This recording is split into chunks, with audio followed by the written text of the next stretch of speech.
I had a coworker who watched this film, and after he watched it, he said, "I like it, but I never want to go to Texas." I'm like, yeah. Fair enough. Yep. I'm from the South, but not Texas. Not that far south. However, anywhere that you go in the South, you're gonna find that variety of the characters you meet in this film. I know a couple of film critics from Texas, and their review was, "This is the best depiction of West Texas you will ever find." We are talking today about Hell or High Water, and this is our quest for the best. It is just our reactions and our thoughts to the films that people call the best movies of 2016, and it's all leading up to my top 10 favorite movies of 2016 list that is coming at the end of the month. So, we're talking about Hell or High Water. This is a film about two bank robbers, and they are trying to raise money by robbing this kind of crooked bank that has been, that basically has been keeping them from buying back their parents' land because the bank knows that that land is worth a lot of money. And the brothers know the land's worth a lot of money because there was oil found on it. So they have a limited amount of time to be able to pay the bank back. So this is a film about them trying to raise enough money by stealing from that very bank. And at the same time, there's another story happening, which is about the sheriff, or the Texas Ranger, I guess I should say. The sheriff is located in one specific part of Texas. This is about a Texas Ranger and his partner. And the Texas Ranger is played by Jeff Bridges. And this is like his last case. Like, as soon as he is done with this case, he is going to retire. And that is the most terrifying thing he can imagine. So he's basically wants to go out with a bang. He wants to make sure he catches these two guys. So this to me is very much like No Country for Old Men, because that was a film all about like this immovable object and this unstoppable force, and they're both on their collision course, and you know they're going to meet. Except in that film, spoiler alert, you never see anything happen. Like literally, they're about to meet. They get on the phone and go, "All right, well, I'm here. Come on over." And then it cuts to afterwards in which one of them is dead and the police are investigating the crime scene. Total BS. This film, it's almost like that film, but if you saw what happened. Yes. So, yeah, I thoroughly enjoyed this film. This film blew me away. It's a fairly simple plot. I was able to sum it up to you right then. Bank robbers, sheriffs, slowly moving to find each other. You know it's going to come to a head. And yeah, the performances in here are so darn good. They are. This is an actor's film.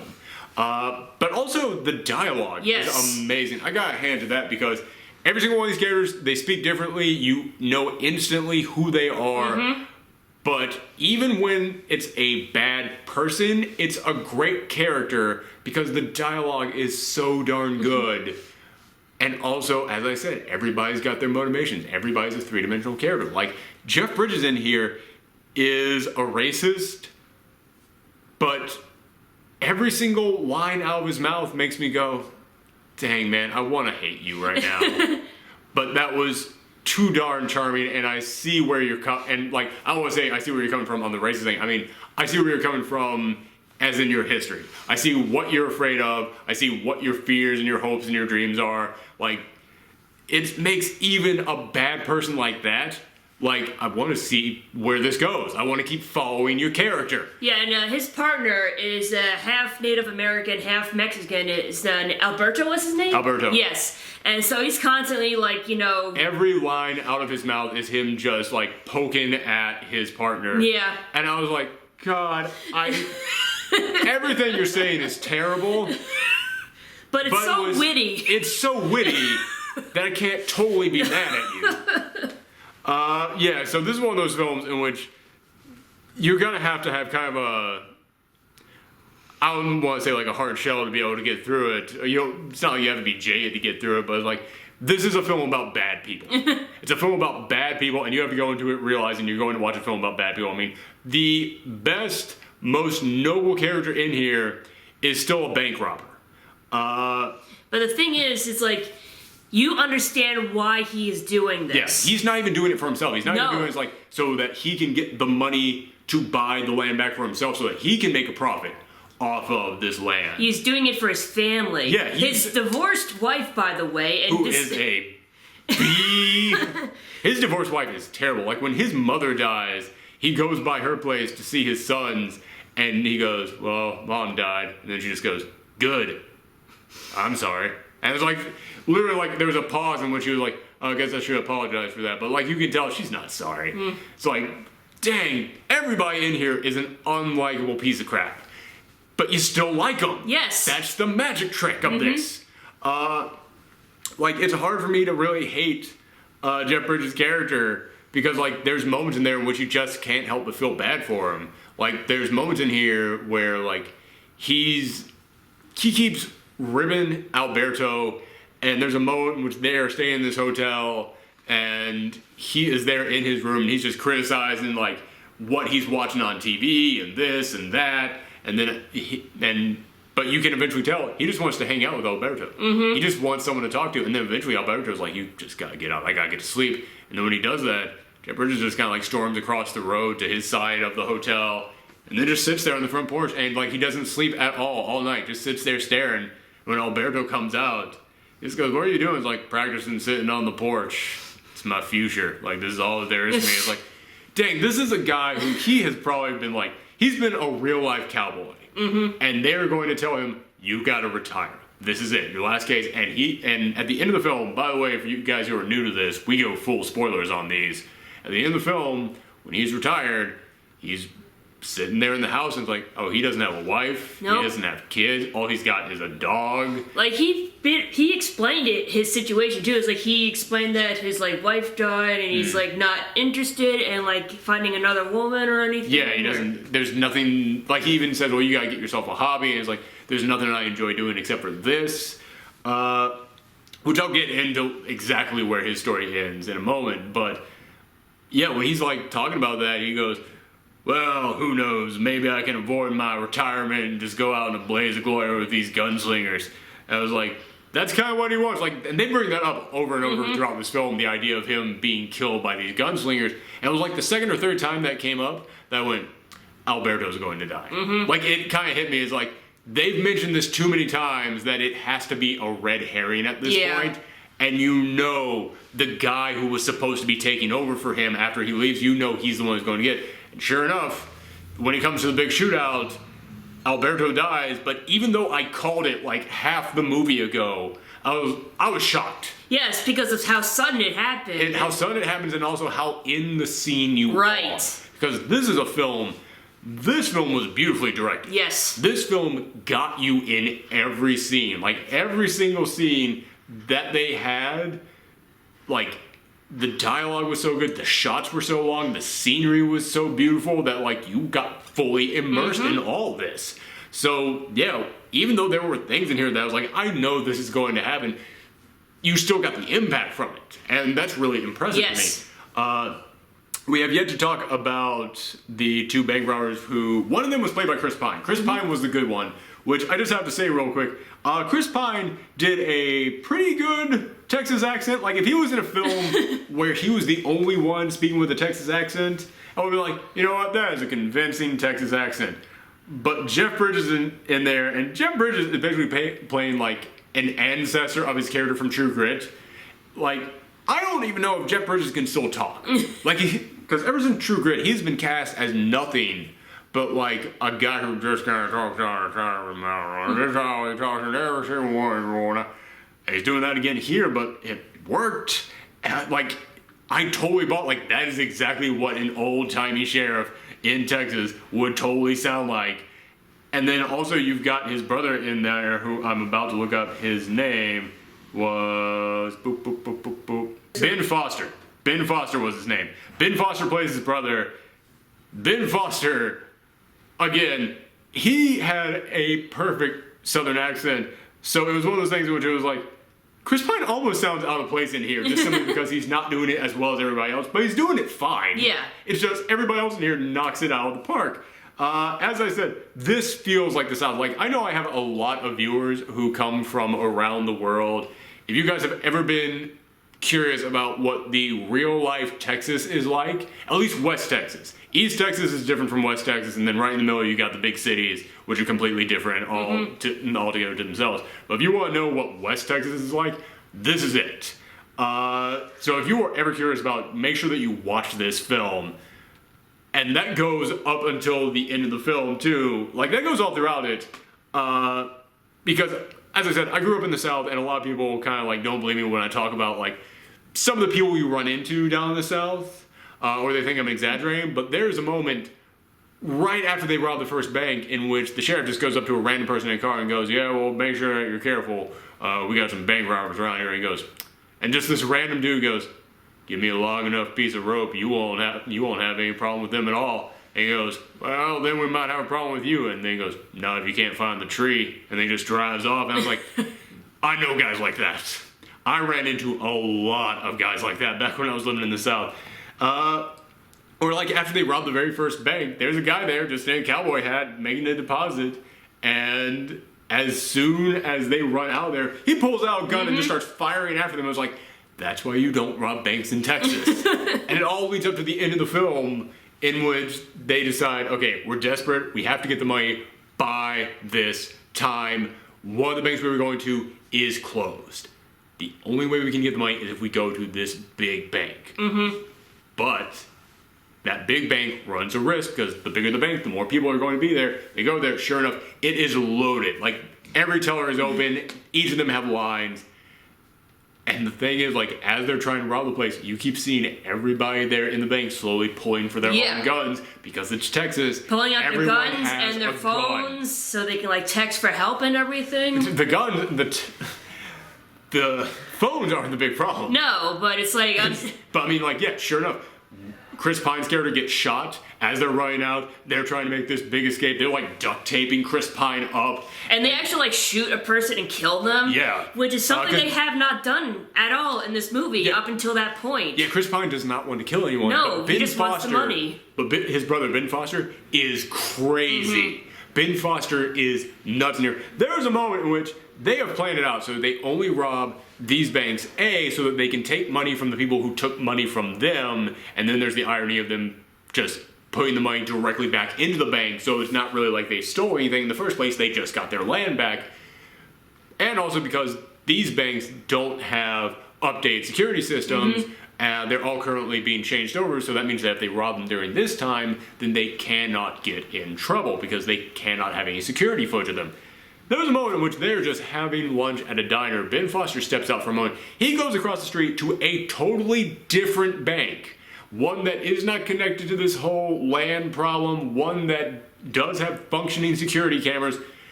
And then all of a sudden, you just see him running out of there with like loads of cash. Like, it is flying into the air. Like, he didn't even have a bag to carry it in. And it was like, oh, this is not part of the plan in any way, shape, or form. There's tons of witnesses now around. They got on camera. He just screwed everything up. And like all throughout this, you just keep seeing this is a guy who was severely messed up by life. Like, there's a moment in which they go to the casino, and this is actually kind of brilliant. I've always wondered, if you rob a bank, how on earth are you going to, where on earth are you going to do that money? Because you can't just take a huge chunk of cash back to the bank and just deposit it. They take all the cash to a casino. A casino does not care how they get their money, and they just give them chips for all the money that they get. Then they just turn those chips right back in for a check. Bam, they're good. But when he's at the casino, he is just starting crap with people. Like, he's going up to people who like look like they are ready to start a fight, and he is not backing down from people twice his size. He goes up to a woman who was flirting with his brother, and he just starts chewing her head off. Like, huh? You trying to get some money off my brother? Is that what you're doing? Like, just out. Like, he is a junkyard dog of a human being. But at the same time, at the end of it, you kind of feel sorry for him. Like, he's the one who gets into the big shootout with the cops. Like, he literally sacrifices himself to save his brother. He does, yeah. There comes that moment in which, like, he realizes he has to divert the cops. So he lets his brother go, lets him get out of the car, get into their backup car. He's like, all right, well, come on and get in the car with me. He's like, nah, that ain't how this goes. And he just drives off, and, like, his brother realizes he's going off to sacrifice himself so that I can get away and I can get the land back.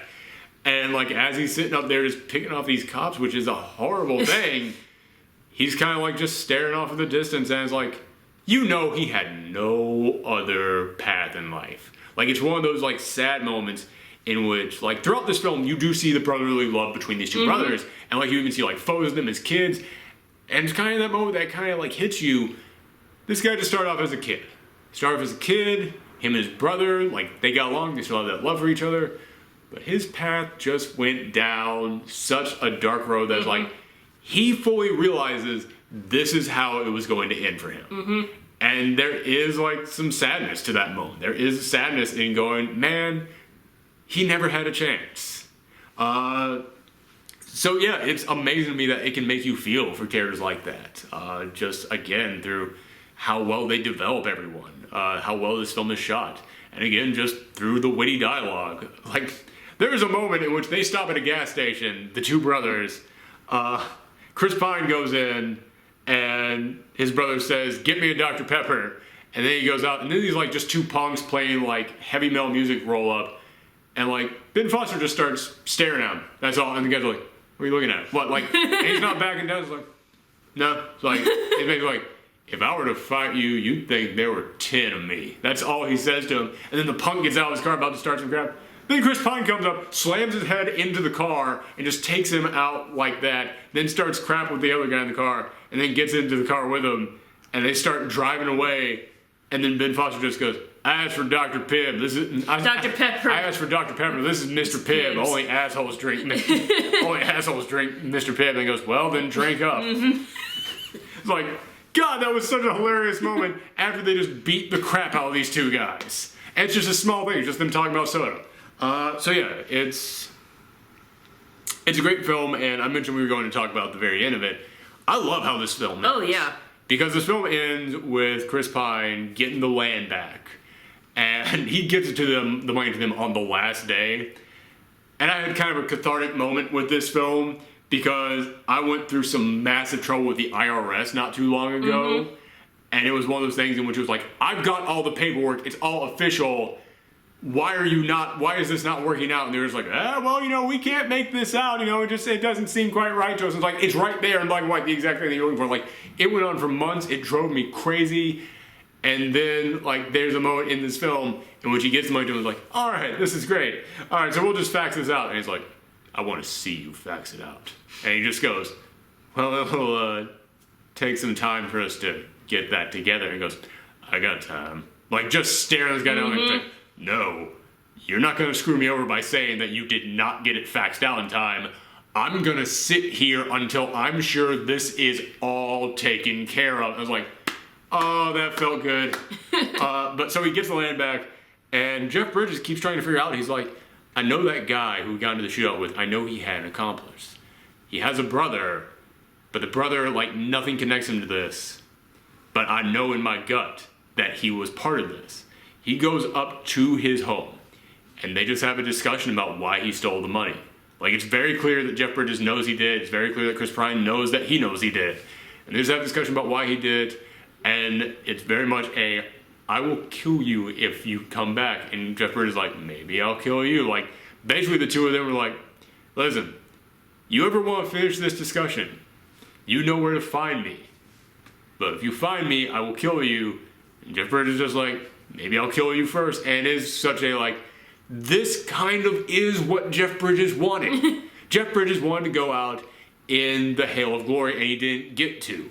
Instead, he did end up retiring, which is what he was afraid of, and his partner died, which just makes Jeff Bridges look like even more of an asshole after you know how he's treated him this whole film. But you still, when he got shot, you could still see how distraught he was. That's the thing, is like, Jeff Bridges, as many terrible things as he said to him, in that moment, and also in the moments like when he got kicked out of the hotel room and he was very upset to go, you could tell it was like, this is just how he connects with people, by being a total piece of crap.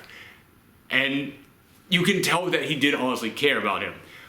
But he wanted to die. He wanted to go out and blaze glory because he did not want to retire. And in a weird way, this is what he wanted. He now, anytime he wants to retire, he just goes and sees Chris Pine, and either he fully wraps up this case or he goes out in the blaze of glory. One way or the other. And also for Chris Pine, it's like, either he settles everything with Jeff Bridges or Jeff Bridges takes him out and his story ends. So it's a very weird, like, Schrodinger's cat kind of ending to this film. It's like, you know there is another ending that comes after this, like, but you don't know what it was. Either Jeff Bridges walks away or Chris Pine walks away. In a way, it's like the opposite of No Country for Old Men. Very much so. Yeah, because like you mentioned, Because like, something happened. Yeah, like because you mentioned it's like you don't see what happened, but you see the ending. But in this movie, you see What happened, but you don't see the ending. Yeah, that's kind of brilliant. I love that. Yeah, because No Country for Old Men just ended with Tommy Lee Jones sitting at the dinner table going like, sometimes there is no ending, sometimes it's just like life. And this was like, life can be pretty interesting, dude. And this one doesn't tell us the ending, but still gets us amped up to think about it. So yeah, I flat out love this film. This is one of my highest rated films of the year. Highly recommend everybody go and check it out. I still have a lot of other really good movies to watch before I finish up my 10 best films of the year list. So I don't know if this is going to stay on the list, but as of right now, it's way up there. But yeah, anything else you want to add to it? No, you pretty much said it all. Alright, then make sure that you stick around if you want to see some more of the Quest for the Best, or if you want to see us talk about some of the worst films of 2016. We also are going to have the Gauntlet of Garbage. Thanks, everyone. Bye.